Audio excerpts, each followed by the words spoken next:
Reciban todos un cordial saludo. Estamos en el desarrollo de la Guía 2 de Logística Integral y Comercio Internacional.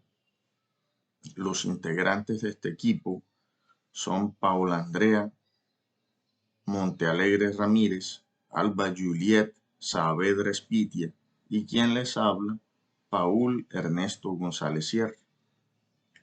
En esta oportunidad estaremos hablando de los términos Incoterms 2020.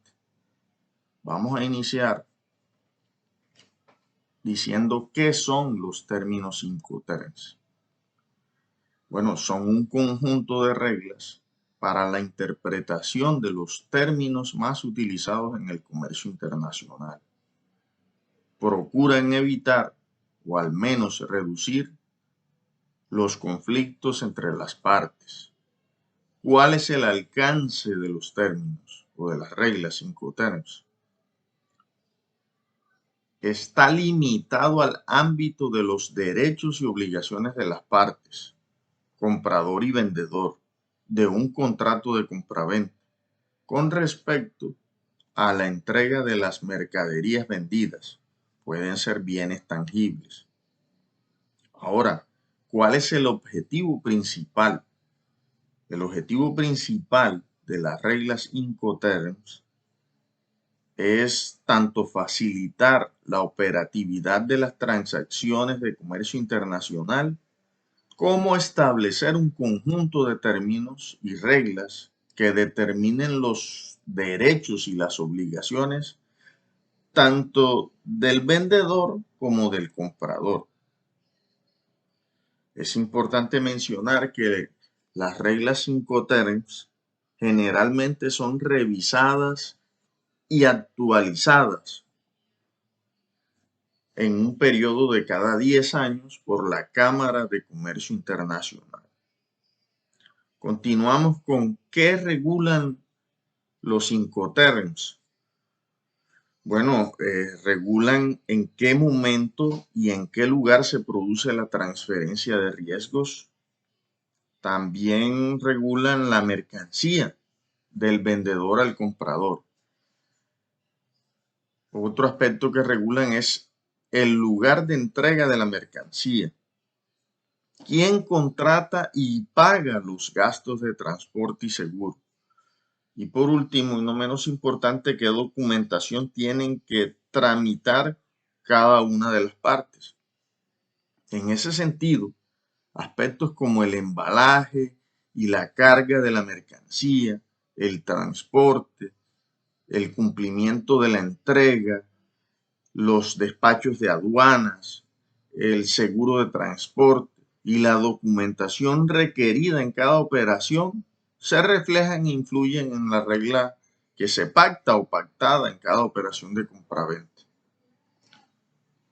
Pero ¿qué no regulan los términos Incoterms? No regulan, por ejemplo, el precio y la forma de pago, la transmisión de la propiedad de la mercadería o de la mercancía, y las consecuencias del incumplimiento del contrato comercial. Por último, para completar la introducción de este tema, hablemos de la clasificación que tienen según el medio de transporte. Para este efecto, vemos que 4 de estas reglas tienen como modalidad de transporte el transporte marítimo y las vías navegables. ¿Cuáles son? Son FAS, FOB, CFR y CIF. Los demás utilizan todos los medios de transporte. Son transportes, tienen como modalidad el transporte multimodal.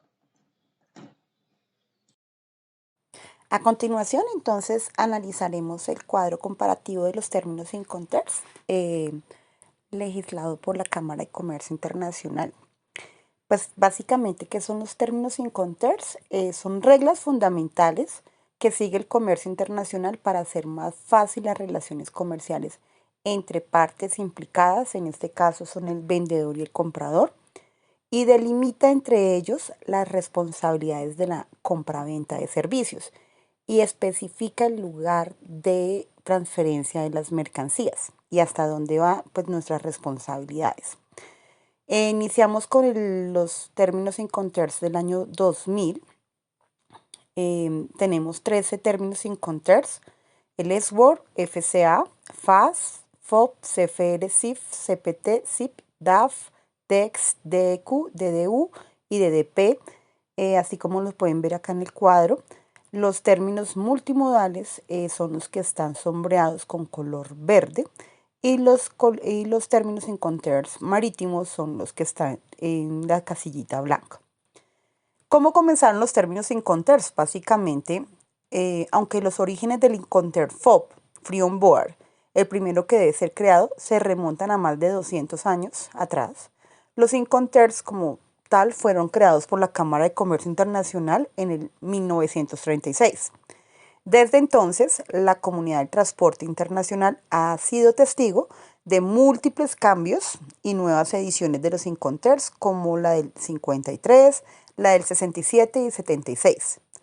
Durante los últimos 50 años, esas revisiones han tenido lugar periódicamente cada 10 años, haciéndose efectivas a principios de cada década y dando lugar a los Incoterms del 80, del 90, del 2000 y 2010 y actualmente la del 2020. Los Incoterms han vivido ya 8 revisiones y aunque en un principio su aplicación se limitaba a tan solo 13 países, hoy son utilizados en más de 140 países y pueden ser consultados en 31 lenguas diferentes. En los últimos 80 años se han producido muchos cambios en comercio internacional, nuevos métodos de transporte, cambios en los tipos de contrato de compraventa internacional, cambios en las formas en que se realiza el desaduanamiento de las mercancías o cambios en las formas de transmitir la información. La revisión que realiza la Cámara de Comercio de los Incoterms tiene precisamente como objetivo garantizar que el famoso conjunto de términos de transporte siga el ritmo de los avances y se adapta a las necesidades de los cambiantes de comercio internacional. Por ello, pues obviamente esto motiva que cada 10 años se realice cambios. Estos nuevos cambios tienen un objetivo que es mejorar y facilitar el uso de los Incoterms. Por este motivo, se han eliminado algunos Incoterms más imprecisos y se han sustituido por otros fáciles de interpretar. ¿Qué motiva pues el cambio de los Incoterms? Pues esto básicamente se requiere una actualización por parte de la Cámara de Comercio Internacional cada 10 años, siendo el comienzo de cada década, los últimos 2020, los últimos, ¿sí? El año en que se actualizan los términos, pudiendo modificarse o en algunos casos eliminarse algunos existentes, así como añadir otros. En el año 2000 se simplificaron el formato que sea más fácil de usar y se distribuyeron mejor las responsabilidades durante el despacho de aduanas. Pero ya vamos a ver los términos del 2010. Básicamente veníamos de manejar 13 términos y cambiamos a 11 términos. Los cambios básicamente desaparecieron 4 términos Incoterms, que es el DEX, Delivery Extrade, entrega sobre el barco, el DEQ, Delivery Exquite, entrega sobre el muelle, y el DAF, Delivery at Frontier, entrega en frontera, y DDU, Delivery Duty Unpaid, entregada con derechos no pagos. Estos 4 términos corresponden a un transporte multimodal. El número queda establecido para el 2010 en 11 términos, que lo podemos ver también acá en el cuadro. El motivo, pues se añaden modificaciones que obligan a comprar al comprador y al vendedor a cooperar en el intercambio de información como medida de seguridad, ¿sí? Ya para el 2010 al 2020, entonces, ¿qué pasó en el 2010? Pues obviamente la Cámara Internacional decidió eliminar el término DAT de las 11 reglas. Esto se debió a los malentendidos que existen desde el 2010. En el 2010, los 4 términos anteriores se cambiaron por el DAT, Delivery at Terminal, el DAP con P, Delivery at Place, entregado en el lugar acordado de destino, ¿cierto? Por esos 2 términos que ustedes los ven acá en el cuadro en color azul, ¿sí?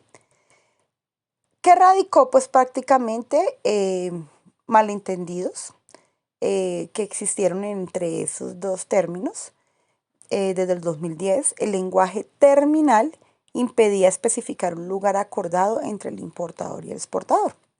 Por tal motivo, los Incoterms del 2010, DAT, significa que el bien se entrega una vez descargada en el terminal nombrado, como la DAT limita el lugar de entrega en una terminal.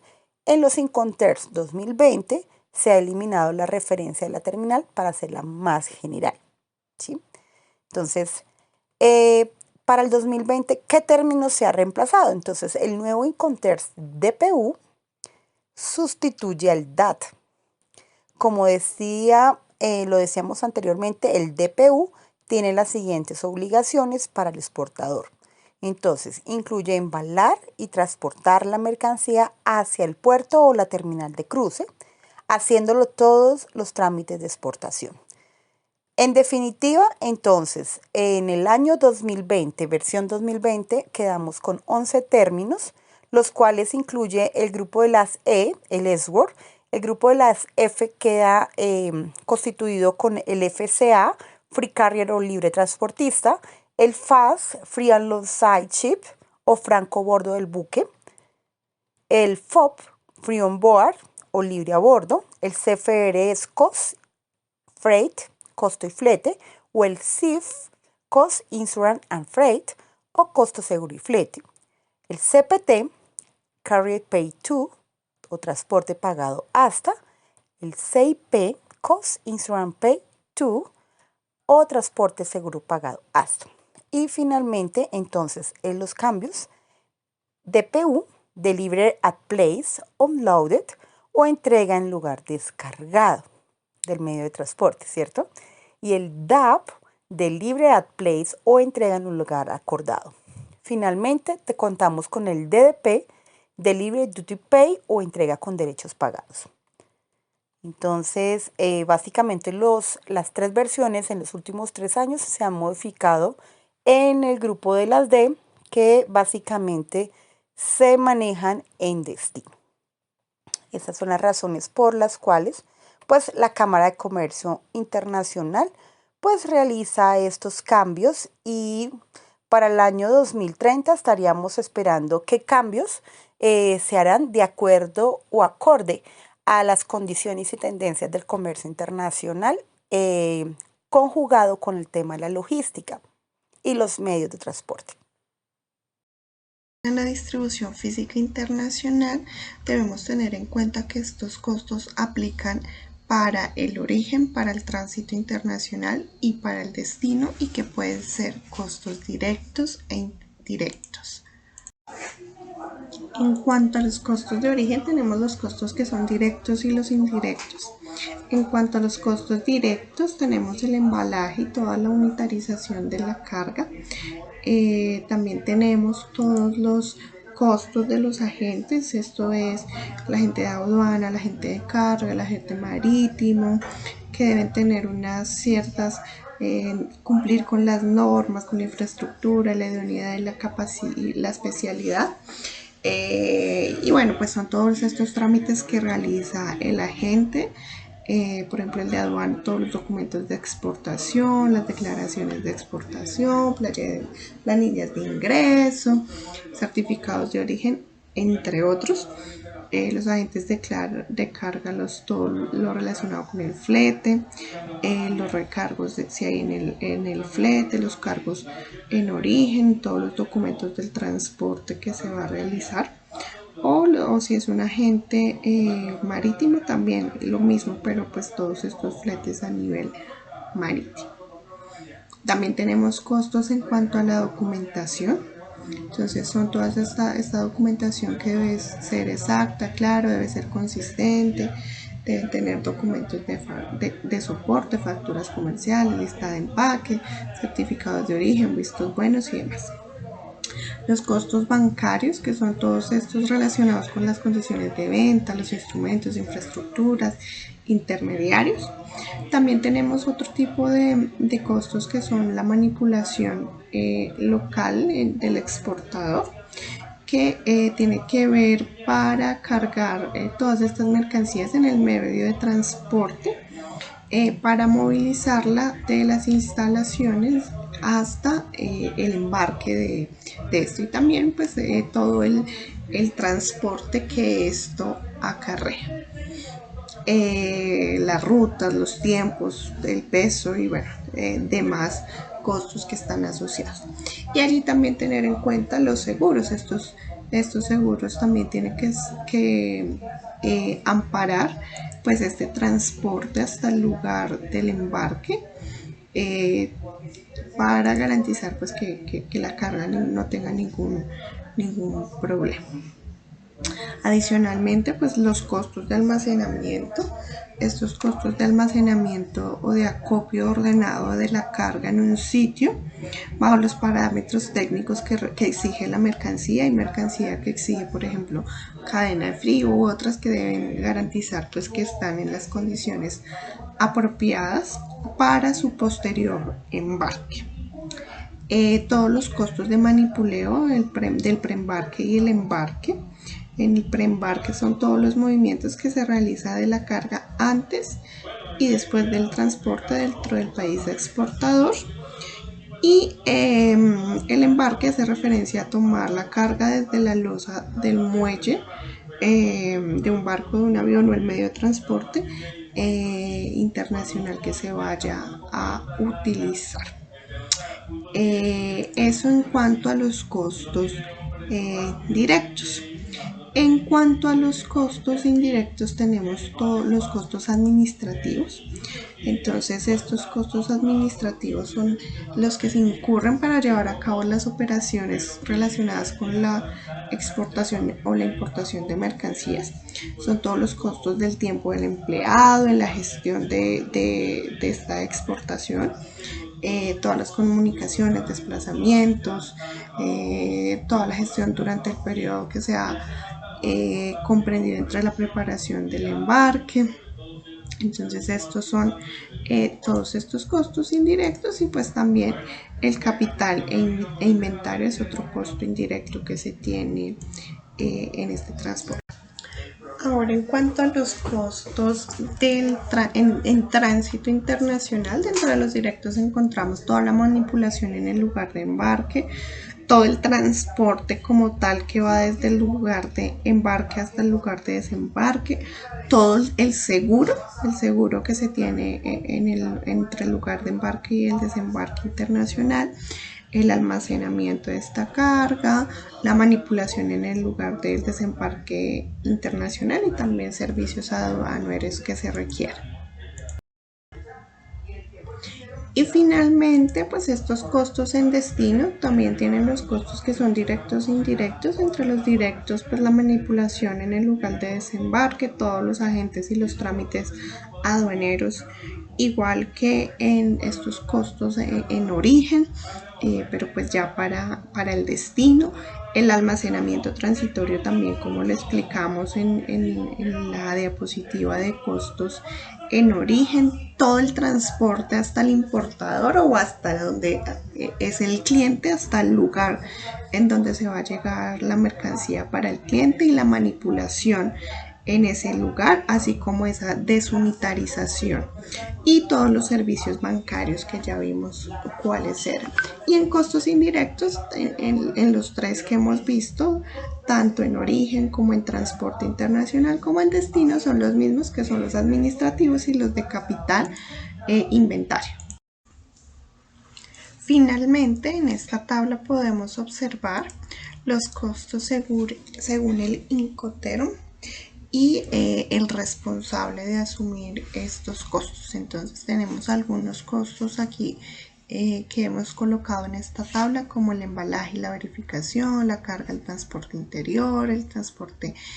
interior origen, los trámites de exportación, los trámites en terminal de origen, el flete, el seguro de transporte, los trámites en terminal de destino, los trámites de importación y todos esos transportes al interior de destino, así como su descarga en el lugar de destino. Entonces vemos que para alguno de estos costos el responsable es el vendedor, está marcado con la V. Entonces, por ejemplo, para el costo del embalaje y la verificación, en todos los casos esto es responsabilidad del vendedor, pero ya en la carga y el transporte interior ya van cambiando quién es el responsable de estos costos. Por ejemplo, en el Incoterm XW el comprador es el encargado, en el Incoterm FCA puede ser tanto el vendedor o el comprador, y en el resto de Incoterm el responsable es el vendedor. Así con cada uno de los costos que vemos en esta tablita, y en donde se puede observar quién es el responsable de asumir este costo de acuerdo con el Incoterm que se haya contratado.